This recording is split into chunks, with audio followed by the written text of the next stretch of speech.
లేతగా ఉన్నదే మొగ్గ అబ్బని తీయని దెబ్బ ఎంత కమ్మగా ఉంది రోయప్ప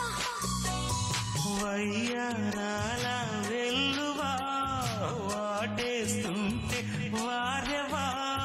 పురుషుల్లోన పుంగవా పులకింతుస్తే ఆగవా అబ్బని తీయని దెబ్బ ఎంత కమ్మగా ఉంది రోయప్ప అమ్మ నీనున్న నీ బుగ్గ